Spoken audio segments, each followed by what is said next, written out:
Olá pessoal, tudo bem? Vamos dar continuidade ao nosso curso de oratória sobre a arte de pregar. Amém? Nós estávamos falando na última aula sobre estudo bíblico, aí faltou um Lzinho aqui, estudo bíblico ou mensagem profética. Nós apresentamos um vídeo de um irmão, se você não ouviu, você volta lá para a aula anterior, para a aula 5, para você ver aí o vídeo do irmão Carlos, fazendo a pregação dele. Nós apresentamos um erro de pregação, que foi um erro de coerência. Qual que é o sentido de coerência? Ele pega um texto e ele aplica esse texto da forma errada. Por que que ele errou? Ele errou porque ele não explicou o texto antes. Se ele explica o texto antes, eu li um texto qualquer, eu vou explicar antes de eu aplicar o texto, falar como é que esse texto, como é que esse ensinamento, ele nos atende nos dias de hoje. Isso que é aplicação. O que é aplicação? Como o texto nos atende nos dias de hoje. Como ele nos ensina nos dias de hoje. Se você explica o texto primeiro, você diminui as possibilidades de erro na hora de aplicar o texto. Então você vai fazer a leitura do texto, depois de ler o texto, você vai explicar o texto, né? Para quem que esse texto foi escrito, tá? Qual que era o sentido que realmente as palavras que estão escritas aqui se refere, qual é o sentido correto, a que se refere aquilo. Então você explica o texto. Se tiver algum teor de um histórico cultural ou da lei, aí você às vezes tem que voltar lá no Antigo Testamento para entender o que a lei fala a respeito daquilo. Né? E você vai explicar, a lei fala isso, o texto está falando isso, a cultura da época fala isso. Então você explicou o texto. Depois que você explicou o texto, guardando o mesmo sentido do texto no seu sentido original, você aplica o texto na sua vida. Esse ensinamento nos traz esses princípios. Tá? Então você vai aplicar, e você vai aplicar a mensagem. E aí você pode gastar um bom tempo fazendo isso. Se a mensagem for extensa, ou você pode aplicar de várias formas diferentes. Aplica de uma forma, depois aplica de outra, depois aplica de outra, sempre sem entrar em contradição. E no final, você faz uma conclusão. Essa conclusão é um resumo rápido do que já foi dito, só relembrando e amarrando tudo. E depois você pode fazer um apelo, ou uma oração, tá bom? Agora, como a gente faz isso? A gente estava discutindo sobre isso aqui no início da aula e uma das irmãs perguntou, como é que eu faço isso? É difícil fazer isso? Primeira coisa, irmãos, não é difícil. Por quê? Porque você não faz isso com base no seu próprio entendimento a respeito do texto. Você pode até fazer depois que você tiver algum nível de experiência. Eu já tenho experiência agora eu consigo tratar a respeito dessas coisas. Ok. Antes de você ter essa experiência, você precisa o quê? Além de ler o texto bíblico, você tem que ler textos paralelos que explicam a Bíblia. Então, de quem são esses textos? Teólogos importantes, acadêmicos, pessoas que escreveram livros a respeito daquele texto da Bíblia que você está lendo. Ou você pega uma Bíblia de estudo que vai trazer o quê? Comentários sobre aquele texto. Ou se você vê que aquele texto trata sobre um assunto, por exemplo, o assunto que ele pegou foi a respeito da morte e ressurreição de Cristo. Então o que você vai procurar? Você vai procurar textos paralelos sobre morte e ressurreição de Cristo. Para você entender qual que é o sentido da morte e da ressurreição de Cristo, para poder ensinar aquele texto e aplicar de forma correta. Então o que você tem que fazer? Quando for preparar uma mensagem, primeira coisa, calma. Não faça correndo. Principalmente no início, quando você está aprendendo ainda, se dê tempo para preparar.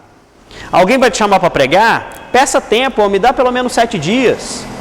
Então, em 7 dias, você tem tempo suficiente para preparar uma mensagem. Não é que você vai vir de uma hora para outra e vai ler um texto e já vai explicar ele. Depois que você tiver bastante experiência, você vai sim fazer isso. Muitas vezes, você vai até pregar sem preparar. abrir o texto na hora e prega. Ok. Não é o recomendado, mas pode acontecer? Pode, aí tudo bem. Amém? Então olha só, a Bíblia explica a Bíblia. Esse é o tópico ali inicial da aula 6 na apostila. Porém, a gente vai fazer aqui desse tópico uma recapitulação do que já foi dito, tá bom? Olha só, então o texto ele tem que ter coerência. A coerência ela é igual à leitura do texto e à explicação do texto.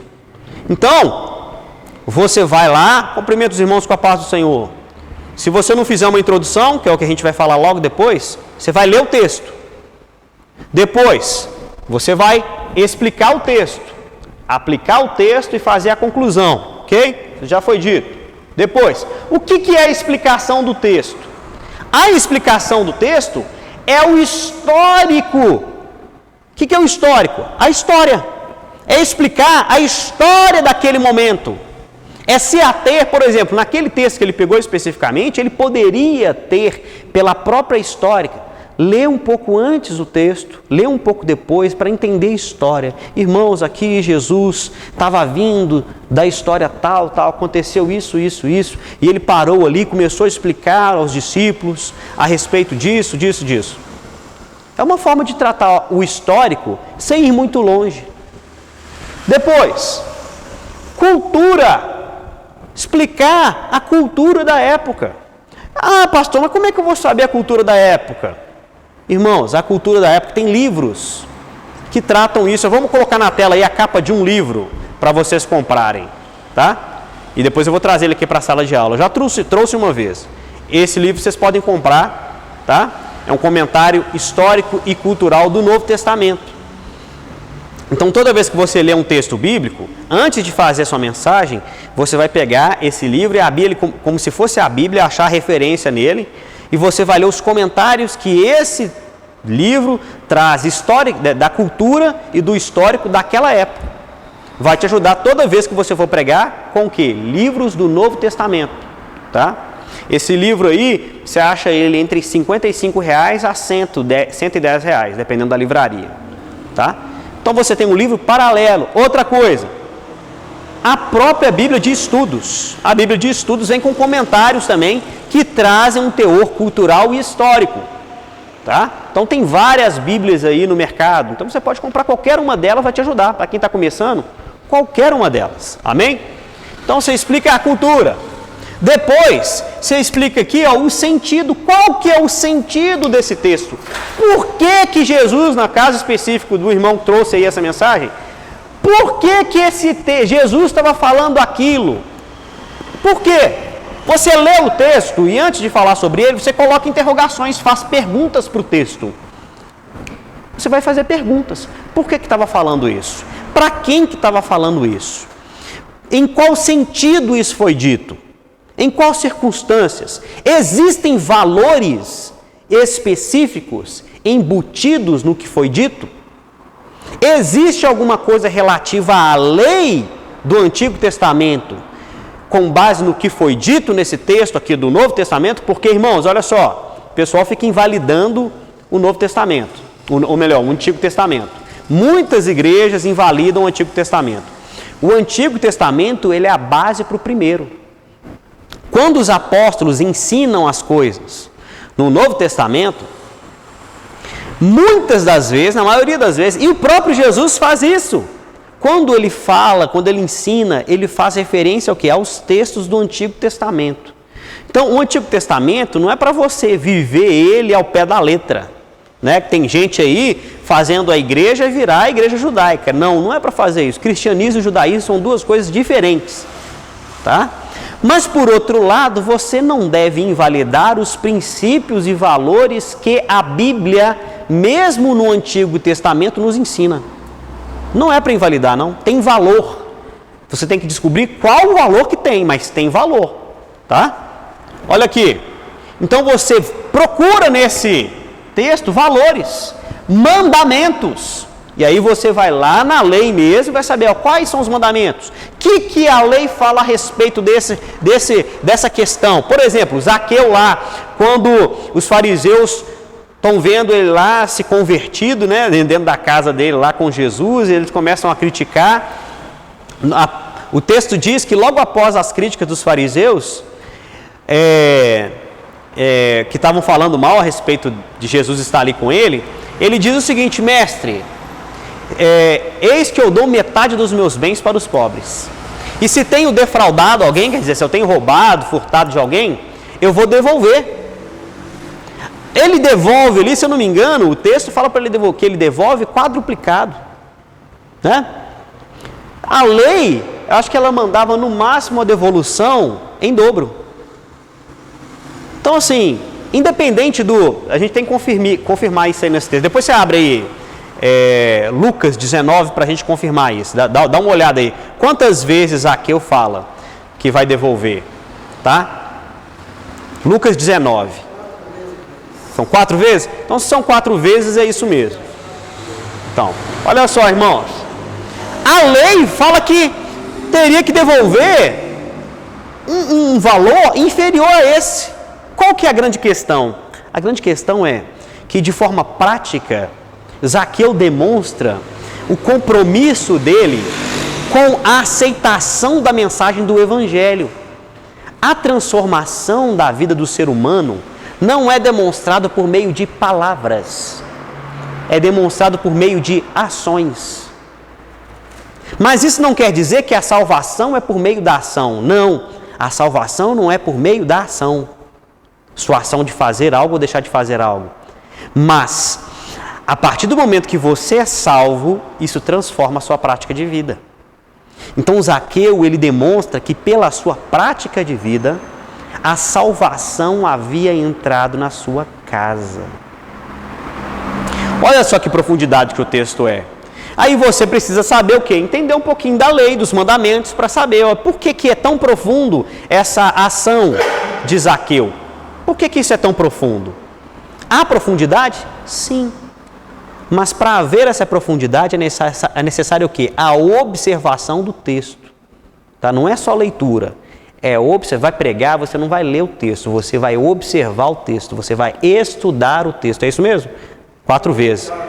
Quadruplicado. Então, essa é uma demonstração viva de alguém que se arrepende.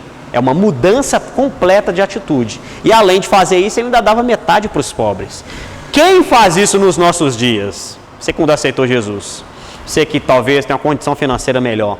Você aceitou Jesus e já cogitou dar metade dos seus bens para os pobres? É uma coisa muito difícil de fazer, irmãos. Mesmo nos nossos dias. Mesmo nos nossos dias. E mesmo nós que temos tão pouco, né? A gente não tira metade para dar. Zaqueu, ele realmente deixou Jesus entrar na sua casa. Olha só, que maravilhoso, tá? Então, depois que você faz isso, pesquisa, pega um histórico, busca o sentido correto, busca os princípios e valores, os mandamentos, aí você vai saber como aplicar. Por exemplo, agora mesmo eu acabei de aplicar o texto, a gente falando, conversando a respeito disso, eu apliquei. Olha, nós fazemos isso. É uma forma de aplicar. Eu aplico o quê? Questionando. Nós fazemos isso, é tão difícil a gente fazer isso hoje. Mas como é lindo ver que nós entregamos a nossa vida para Jesus e demonstramos isso de forma prática. Isso é uma aplicação. A pessoa sai pensando, olha, nós realmente temos que, de forma prática, mais demonstrar a minha salvação, o meu regozijo de ter Jesus no meu coração, na minha casa, na minha família, a minha gratidão de ter Ele como meu Salvador. Tem que transformar a nossa realidade, irmãos. Tá? Não pode ser só de palavras. Tá bom? Então, olha só. Nós ainda não estamos falando sobre modelo de pregação. Toda pregação, tá? A gente vai ver pelo menos 3 formas de pregação. Nós vamos ver a pregação expositiva, nós vamos ver a pregação tópica e nós vamos ver o sermão lido, que a gente já falou um pouquinho sobre ele, tá? No mínimo isso, tá? Mas tem outros tipos de sermões que a gente também pode analisar. Porém, todo sermão, ele vai ter a leitura do texto ele vai ter a explicação do texto, ele vai ter a aplicação. Só que isso pode ser feito, ok, de formas diferentes. Então, por exemplo, quando fala aqui a respeito de ler um texto, dependendo do tipo de pregação, não é um texto só que você vai ler vários textos diferentes. Você vai ler, explicar e aplicar. Ler, explicar e aplicar. Ler, explicar e aplicar. Toda hora a pregação vai ser só isso. Lê, explica, aplica. Depois você vai ler outro texto. Explica, aplica. Tá? Ou, aí, a forma errada de pregar dessa forma. Há pastores que leem o texto e aplica. Lê e aplica. Aí você já viu no vídeo do irmão. Quando você só lê e aplica, pode ter erro. Tem chance grande demais de ter erro. Tá? Você pode pular essa parte aqui, ó. Explicação do texto. É errado pular. É errado pular. Tá? Mas você pode pular. Tá? O problema é a coerência. Vai ter coerência na aplicação? A aplicação vai estar igual que o texto pede? Pode ser que não esteja. Aí pronto, aí você está errando. Você pode estar falando certo, igual o irmão fez. Ele falou certo. Tá? Mas em se tratando da análise do texto e o que ele disse, as duas coisas não batem. Aí está errado. Aí não tem coerência. Tá? Então tome cuidado. Então a gente não está falando de forma de pregação. Nós vamos, na próxima aula, depois de falar a respeito do discurso, formas de discurso, que a gente já viu um pouquinho, mas a gente vai continuar vendo mais um pouco. Depois de a gente falar sobre isso, nós vamos entrar então nas formas das pregações, que vai ser a parte final, aí a montagem de um sermão, a gente vai falar sobre isso, né, sobre esses detalhes finais. Então você vai ter toda a base de apoio para fazer uma mensagem e vai só pegar agora como é que nós fazemos na prática. Amém? Olha só, nós vamos falar aqui sobre uma etapa do sermão que é muito importante. Por quê, irmãos? Porque nesse momento ainda do curso, nós estamos tratando sobre como você prende a atenção do público, como você se comporta frente à igreja, como você se comporta diante da mensagem, como você se comporta com a estrutura que a igreja te oferece. Nós falamos mais sobre isso, tá? Só que a introdução da mensagem é a primeira parte da mensagem, tá? Ela não é feita na primeira parte da mensagem, você não faz primeira introdução, é que nem um livro. O livro, quando você está fazendo ele, você escreve o livro. A capa é a primeira parte do livro, mas você faz a capa com base no conteúdo. E a própria introdução também do livro, ela é escrita depois que todo o livro foi escrito. Por quê? Porque a introdução é feita com base no conteúdo. A introdução, ela é importantíssima no momento da pregação, como um primeiro momento. Por quê?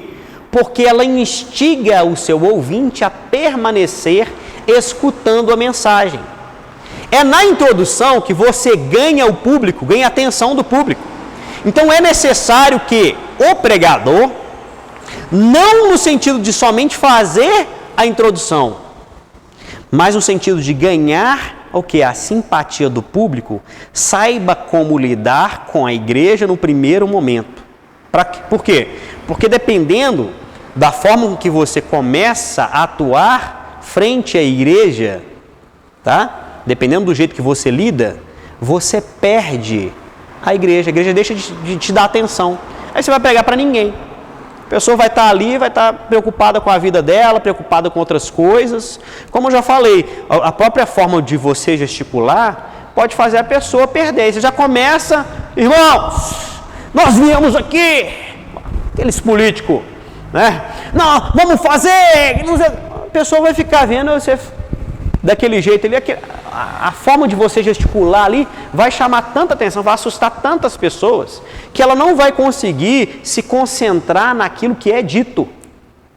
Então, a introdução é importante porque você envolve a igreja de tal forma a conquistar a atenção dela para o resto todo da mensagem.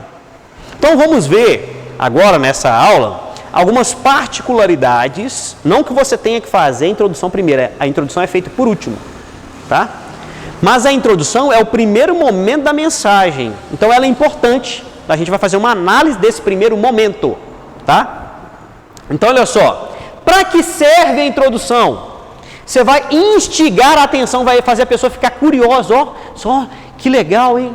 Que legal esse assunto, a importância do assunto, tá? Você vai ganhar a atenção. Por exemplo, você pode falar para as pessoas a importância do tema nos dias de hoje antes de aplicar a mensagem. Como eu tentei ontem, domingo aqui na igreja, a gente foi pregando, a gente trouxe esse caso aí da pessoa que foi espancada lá no supermercado, como uma forma de quê? Conscientizar da importância de ter uma consideração pelo próximo. É uma forma de, olha, realmente isso é importante. Você traz a mensagem e contextualiza com a sociedade, com o que está acontecendo na sociedade nos dias de hoje, tá? Então, para ganhar atenção, para instigar, cria expectativa. Você pode virar na introdução da mensagem e falar com a pessoa que está te escutando, ó, hoje você vai aprender sobre isso, isso, isso. Hoje eu como pastor, eu quero que você saia aqui da igreja tendo uma noção mínima do que é esse e esse assunto. A pessoa já fica alerta, você, ó, então hoje eu tenho que aprender sobre isso. Hoje eu tenho que sair daqui da igreja sabendo a respeito dessas coisas. E isso é sim uma orientação mínima para a pessoa o quê? Lidar consigo mesmo, lidar com a própria vida dela. Olha só. A introdução serve para apontar os objetivos, foi o que eu falei agora. Mostrar a importância do tema. A contextualização também serve para isso, tá? Agora, a introdução, ela deve observar o conteúdo da mensagem. Por isso que ela tem que ser feita por último. Não adianta você dar uma introdução e pregar sobre outra coisa. Já aconteceu aqui na igreja da gente convidar uma irmã para vir pregar. Ela leu um texto, fez até uma introdução bonita e pregou outra coisa. Totalmente diferente, tá? Então, o conteúdo da mensagem, os passos, os tópicos, os objetivos e as referências têm que estar de acordo com o que é dito na introdução também. Então, por isso que ela é feita no final. Depois disso, tá? A introdução, ela além de ter parte do conteúdo da mensagem, ela tem a apresentação do pregador. Então, nela, o pregador se apresenta. O que é se apresentar? Diz quem ele é. Então, se você vai pregar numa igreja onde você não é o pastor, as pessoas não te conhecem, ou você é um membro mais novo da igreja, né? E a igreja é grande, aí faz sentido você se apresentar. Então, você vai cumprimentar a igreja, irmãos, a paz do Senhor Jesus, meu nome é fulano de tal, eu sou um membro da igreja aqui há tanto tempo, sou uma pessoa mais reservada, eu sento ali no fundo, né? Então a gente muitas vezes não tem aquela, eu saio rápido, né? Vem para o culto na correria, às vezes eu saio rápido, não tenho aquele tempo de comunhão, de qualidade. E eu queria me apresentar para os irmãos, meu nome é Hernani, né? Eu sou jornalista, eu sou professor, e aí você conta da sua vida, conta da sua história, tá? E aí depois você faz a introdução da mensagem. E a mensagem que, ou melhor, antes disso, agradece a oportunidade, né, de uma vez. Eu queria agradecer ao pastor a oportunidade de poder estar aqui com os irmãos e poder pregar hoje. É um privilégio para mim. E a mensagem, agora sim, introdução da mensagem. Ó. E a mensagem que Deus colocou no meu coração se relaciona com um tema tal. Nós temos visto que esse tema tem sido muito importante, não só para a igreja, mas para toda a sociedade. E eu gostaria, e para falar sobre isso, eu gostaria que os irmãos abrissem a Bíblia no livro tal, versículo tal. Nós vamos ler, você pode pedir para ficar de pé, pode deixar as pessoas sentadas, de acordo com o que é a cultura da sua igreja. E aí você continua a mensagem. Aí depois dessa introdução, aí você vai explicar o texto, tá? Existem particularidades, irmãos. E você vai ver que a importância da introdução, ela não está no que eu falei até agora, não. E o que eu falei até agora ainda é uma introdução a respeito da introdução, tá? Da importância da introdução. A introdução é importante por causa de uma outra coisa que eu vou explicar para você. É importantíssimo, irmão. Importantíssimo. Tanto para quem prega sempre na mesma igreja, quanto para quem nunca prega numa igreja. É a primeira vez que eu vou lá. Então, eu vou mostrar para vocês agora a importância da introdução e por que nós reservamos quase uma aula toda para tratar só sobre isso, tá? Olha aqui. Então você vai fazer a apresentação, essa parte a gente já falou, tá? Agora começa o que eu realmente quero que vocês levem para entender esse passo da mensagem, tá? Primeira coisa, o pregador, na introdução, é que ele se apresenta enquanto pessoa ou enquanto pregador. Não é no sentido de só se apresentar, não. Aqui, ó, quando você está se apresentando, você está dizendo assim, ó, eu sou isso aqui, ó. Embora você possa estar falando algo, não quer dizer que é o que você está falando a respeito de si que as pessoas estão compreendendo. As pessoas podem estar compreendendo algo diferente. Elas podem estar vendo você como alguém altivo demais, como alguém snob, como alguém que acha que é o dono da verdade. Então, ou como alguém negativo. Sabe, quando a pessoa já pega o microfone, fala de forma desanimada, fala de forma tristonha, fala no sentido só de querer, com esse pregador que dá chicotada demais, já acusador, e às vezes, dependendo do jeito que você fala, aponta um erro da igreja, ou dos irmãos, certo? Ou de um grupo, você pode estar parecendo arrogante, certo? Então, olha só, no primeiro momento você já perdeu a simpatia. O problema não é você ganhar a simpatia, não. O problema é você perder. Porque a pessoa, quando vem na igreja, ela quer escutar a palavra de Deus. E quando você perde a simpatia da igreja, aí que está o problema. Quando você perde a simpatia, meu irmão, acabou tudo. Acabou tudo. Você vai pregar a mensagem toda, vai estar toda uma parcela boa da igreja já contra você. Então, agora você vê a importância da introdução.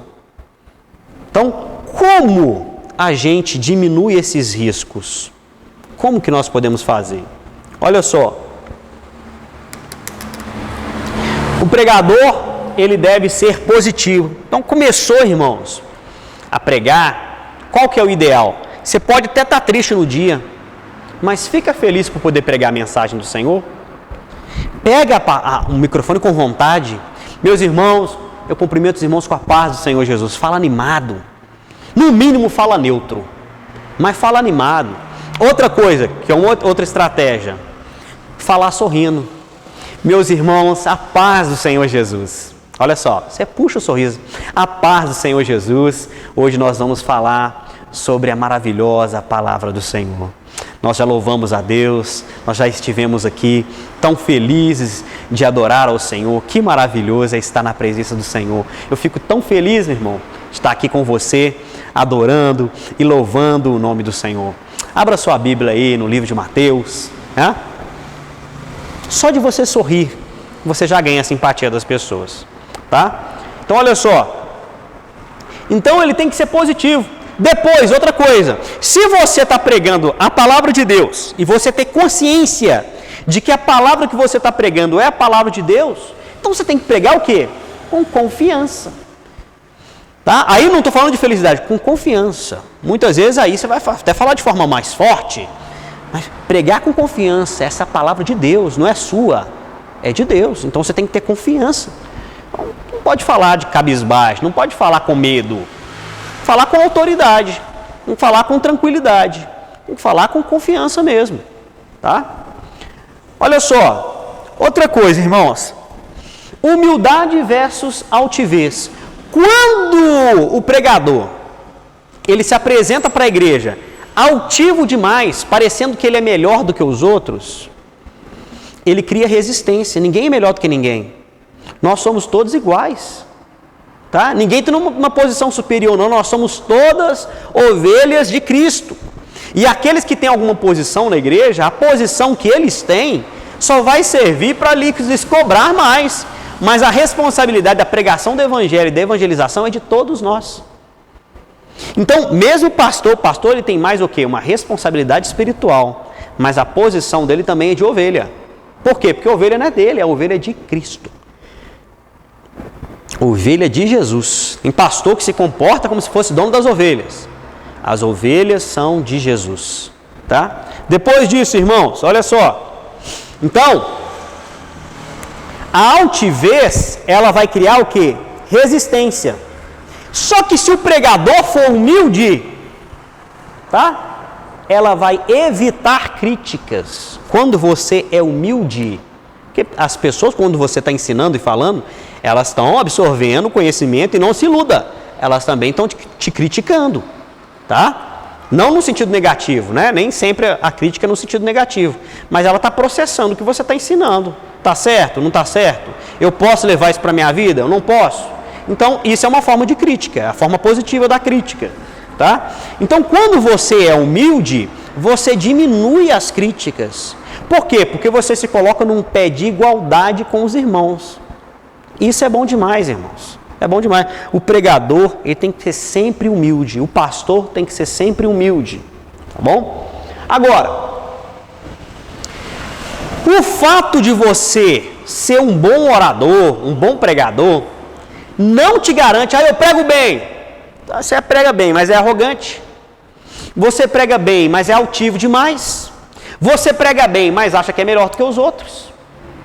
O fato de você pregar bem não quer dizer que você vai ter a simpatia do público. Não garante, tá? Não garante.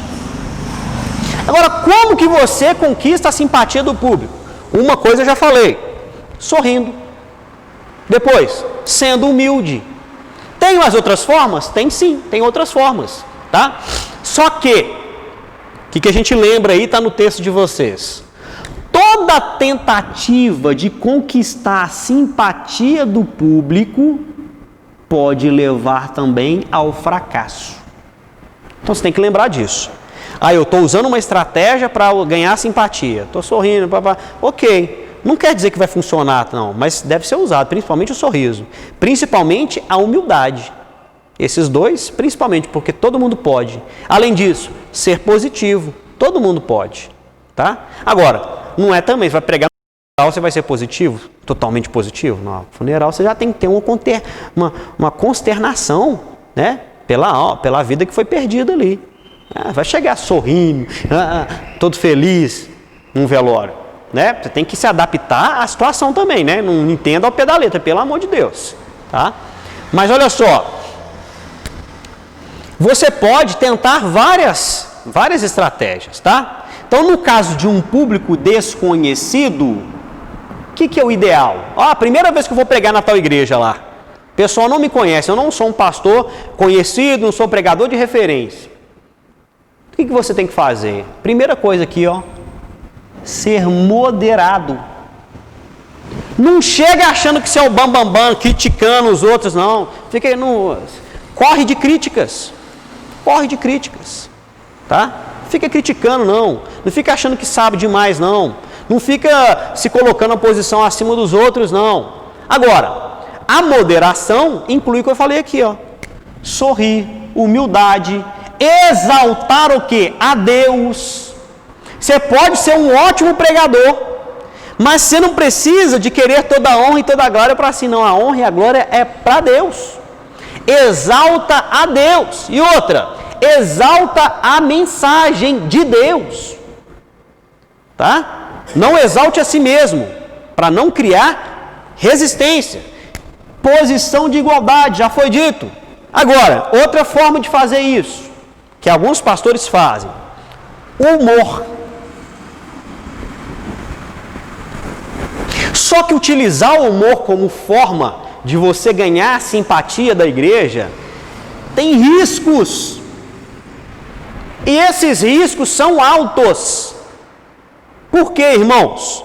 Porque a igreja é heterogênea. O que é isso? A igreja é formada por pessoas de várias formações. De várias formações sociais e de várias formações intelectuais e de várias formações humanas, diferentes culturas, né? Cultura familiar mesmo.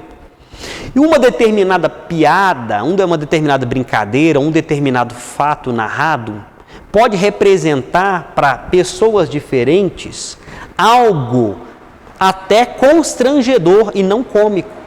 Então muitas vezes você vai utilizar o humor para ganhar as pessoas e você pode afastar as pessoas. Então, isso é um problema, tá? Isso é um problema. Então, você tem que tomar cuidado. E outra coisa, há pastores que utilizam, nós temos aqui no Brasil mesmo um pastor muito famoso que utiliza isso, não vou falar o nome dele, mas todo mundo sabe quem que é. E certa vez, isso foi eu que vi, tá? Eu não sei se ele estava num programa de TV ou num vídeo gravado, eu não me lembro exatamente, mas eu assisti isso. E no momento da leitura da Bíblia, ele começou a fazer vozinhas, certo? Eu achei totalmente inconveniente. Você pode fazer uma piada, você pode contar um fato cômico, não tem problema nenhum. Mas com a palavra de Deus, com o texto bíblico diretamente, não estou falando do texto bíblico aqui não, para você pegar a Bíblia. Eu estou pegando a Bíblia aqui simplesmente, estou fazendo um gesto com a Bíblia. Não. Eu estou dizendo o seguinte, você pega o texto bíblico e você fala, então Adão disse, então Eva falou para a cobra. Deus do céu, meu irmão, isso é palhaçada. Isso é palhaçada, isso é falta de respeito. Certo? O texto não se brinca, irmãos, olha aqui, falando para vocês, mas deixa eu falar para a câmera. Não se brinca com o texto bíblico. Não se brinca. Você pode alterar ali a voz na hora da pregação para fazer uma leitura do texto bíblico? Pode. Como? Para expressar melhor o seu sentido. Tá? Porque a pontuação ali tem interrogação, tem vírgula e tem exclamação. Você pode ler como se fosse a pessoa da época dizendo, ou o escritor falando. Você pode dizer, fica até mais bonito. Eu tento fazer isso de vez em quando, certo? Agora, você fazer uma vozinha cômica na hora de ler o texto bíblico, essa é a forma mais luxa, mais chula, mais banal, mais idiota de você fazer um humor com a mensagem de Deus, sabe? Isso é ridículo, irmão, ridículo, tá? Mas eu vou apontar aqui para os irmãos duas formas de trabalhar com isso, tá? A primeira é a piada. O que é a piada? A piada é uma história que é contada e ela objetiva somente o riso no final. Então também não convém se valer da piada ou de piadas dentro da igreja e no momento da pregação. Piada não. Piada não. Tá? Por quê? O objetivo é só o riso. Agora, o que pode ser utilizado? Sim, não é que deve, mas pode, né? Se você quer se arriscar, pode. Tá? Fato cômico. Isso aqui pode. O fato cômico, que é uma história, muitas vezes, na maioria das vezes, verídica, tá? Que expressa o quê? Pela circunstância, pelo contexto do que está sendo pregado, expressa uma lição. E essa lição é que vai trazer tanto os risos, quanto o quê? O aprendizado a respeito daquilo que está sendo ensinado no momento da pregação. Então você pode sim fazer uso de fato cômico. Piada não. E brincar com o texto bíblico, jamais. Tá? Nem com o seu contexto, jamais. Tá? Fato cômico sim. Meu irmão tal. Tá? Você pode falar se é um irmão mais engraçado, que te dá liberdade. Você pode citar um irmão, citar a história, não tem problema nenhum. Não tem problema nenhum. Agora o texto, irmão, não mexe com o texto. Não mexe com o texto. Mesmo porque a relação, quando a gente, principalmente quando coloca vídeos na internet, a relação que cada um tem com o texto bíblico é diferente. Há pessoas que têm uma relação mais religiosa com o texto. E embora você seja alguém mais liberal, mais tranquilo, mais liberal, você tem que saber respeitar, porque a Bíblia, igual tem um pastor aí que cheirou a Bíblia, como se fosse cocaína, cheirando a Bíblia. Eu quero ficar doidão, vou ficar doidão com a Bíblia. Meu irmão, a questão é a seguinte, qual que é a necessidade disso? Qual que é a necessidade? Isso é uma coisa idiota. É coisa idiota. Sabe? Cheirar a Bíblia, pra quê, irmão? Pra quê? É uma coisa que não faz sentido. Não tem, sabe? As pessoas lidam com isso aqui de forma diferente. Respeite as outras pessoas. A Bíblia não é só sua. Tá? A Bíblia representa, a gente chama de Bíblia o quê? Palavra de Deus. Quer dizer, a palavra não é de Deus, essa aqui que é a palavra de Deus. Não, a nossa palavra de Deus, a palavra de Deus que veio para nós. Isso é um erro tão grande, e a gente vê pastor fazendo umas cagadas dessa. Se fosse um menino, fosse um adolescente, um jovem, você via assim, compreendia. Tudo bem. Mas pastor, gente, sabe, mostra o nível desses pastores, não tem cultura nenhuma. Não tem nem a cultura de saber respeitar o próximo. Certo? A forma com que o próximo lida com isso. Tá? Olha só. Depois disso, irmãos, tá? O pregador, mesmo tentando fazer todas essas coisas, tentando ganhar simpatia no sorriso, tentando fazer tudo, você tentando fazer tudo, pode acontecer de você ter resistência na igreja. Resistência à mensagem, resistência à sua pessoa e resistência à própria pregação. Tá? Como é que nós lidamos com isso? Olha só a importância da introdução. Isso tudo pode ser gerado no momento da introdução. Tá? Como é que você lida com isso? Você tem que lidar com isso deixando bem claro, ou se escondendo, né? Debaixo o quê? Da autoridade espiritual. Você tem uma resistência na igreja com relação à sua mensagem, à sua pessoa, à sua pregação.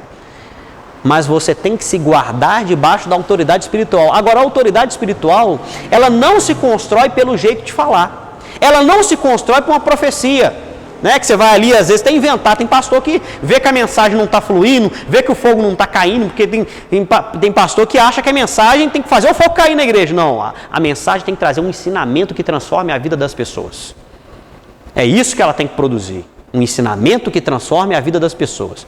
Se o fogo cair, amém. E se não cair, amém também. O importante é a pessoa ser conscientizada daquela lição para a vida dela. É isso que tem que acontecer. Então, tem pastor que vê que não está acontecendo aquele fluir espiritual, ele começa a profetizar. Aí começa a profetizar, aí profetiza errado, né? Para quê? Para mostrar que ele tem autoridade espiritual e para fazer com que as pessoas tenham aquela apreensão de ter uma relação com o divino naquele momento. Isso é errado. Errado. Tá? A autoridade espiritual, como é que ela é construída? Através de uma vida com Deus. Você tem vida com Deus? Você tem oração? Você guarda uma vida de oração? Guarda uma vida de leitura da Bíblia, de estudo bíblico? Você anda em santidade? Então se esconda em Deus. A autoridade espiritual não é que ela é sua, não. A autoridade é de Deus. Se você vive a vida de Deus, você se esconde em Deus e deixa Deus se revelar através da sua vida. E mesmo que haja as críticas, elas podem até continuar por um tempo. Depois disso, o próprio Espírito Santo vai converter o coração da pessoa. E aí aquele que era resistente vai ficar a seu favor. Por quê? Porque a autoridade é dada por Deus. Isso não tem jeito. A pessoa pode estar ali fria e dura num culto. Mas ninguém vem em todos os cultos da igreja sempre duro, sempre frio.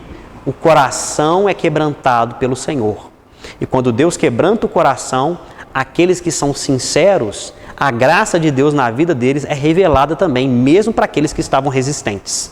Tá bom? Então, você expressa essa graça de Deus, essa autoridade espiritual, por uma vida com Deus, que é a oração, pelo estudo bíblico, estudo da palavra e pela segurança em pregar a mensagem que Deus te deu.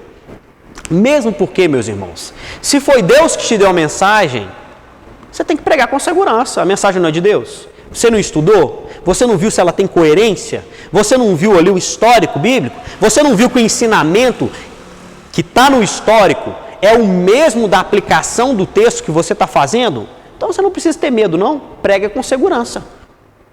Tá? Só que é normal acontecer em algum momento você ter medo. Lembre-se disso e volte a ter a segurança que você tinha. Por quê? Porque é o Senhor que te garante ela, não é o homem.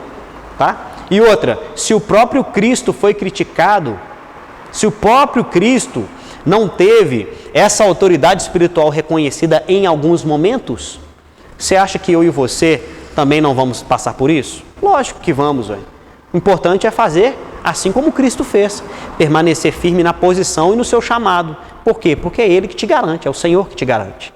A mensagem não é sua, a mensagem é de Deus, tá bom? Depois disso, outra coisa que pode fazer a igreja criar resistência para acabar, irmãos. Aí nós terminamos essa aula e na próxima aula nós já entramos em fazer esboço, fazer mensagem, tipos de pregação, tá bom? Olha só, quando você dá desculpas, ô irmão, queria pedir desculpa aqui pela minha voz, minha garganta, não sei o quê, ou pelo atraso, não sei o quê. Você já faz a pessoa se deslocar da mensagem. Você já faz a pessoa ficar pensando na sua própria voz, parar para prestar atenção na sua rouquidão, tá? Ou na sua forma ali diferente de falar. Então, não se preocupe com isso. Não peça desculpas por nada, não vai, chegue, a não ser que você tenha magoado alguém, né? Aí você tem que pedir desculpas, tem que, né? Até deixa de pregar, vai lá pedir desculpa, depois você prega, né? Aí é diferente, é outra coisa, é outra situação. Mas desculpas no sentido de mesmo de chamar atenção por algum defeito seu mesmo, não chama atenção, tá? Não deu tempo para arrumar direito, aí eu vim sem gravar. Pelo amor de Deus, irmão, deixa isso para lá, tá? Se concentre na mensagem. Outra coisa que não tem a ver com o pregador, mas que o pregador pode perceber e entender que isso é uma coisa que pode estar criando resistência.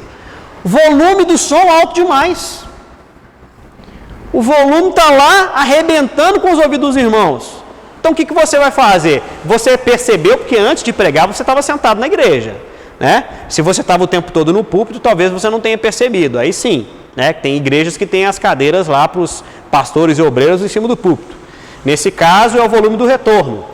Mas se você chegou na nave da igreja e percebeu que o som para a igreja estava alto demais, você pode simplesmente virar para os irmãos da igreja e fazer a pergunta aos irmãos: o som está agradável para vocês? É o primeiro ponto. Agora, já deixando uma orientação, o ideal no som da igreja, som ambiente, para as pessoas ficarem escutando por mais longo tempo, e até na sua casa, tá? O ideal é que o volume esteja no máximo ó, em 80 decibéis.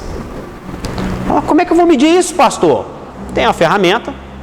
Agora, tem aplicativos, você pode instalar no seu celular. Quando você estiver na igreja, o som estiver ligado, você abre o celular e vê se o volume está ali batendo mais ou menos em 80 decibéis. Quando está nesse 80 decibéis, é um volume que você pode escutar ali que não vai incomodar ninguém. Tá bom? Outra coisa que pode tirar a atenção das pessoas e causar um tipo de resistência na pregação ou até no pregador. O ambiente, no sentido geral, além do som, desconforto. Está ali todo mundo em pé no local. Não vai fazer uma mensagem longa, está todo mundo em pé. Igual o velório é assim. Todo mundo em pé ali, às vezes desconfortável no momento. Certo? Às vezes você está lá na igreja, os bancos é duro demais. Banco duro, desconfortável, ruim de sentar. Certo? Pode ser que os irmãos fiquem ali, né? Meio inquieto. Aí, nesse sentido, tem que, não depende do pregador, certo? Mas o ideal é que a mensagem não seja longa demais, porque quanto mais o tempo passa, mais o desconforto aumenta.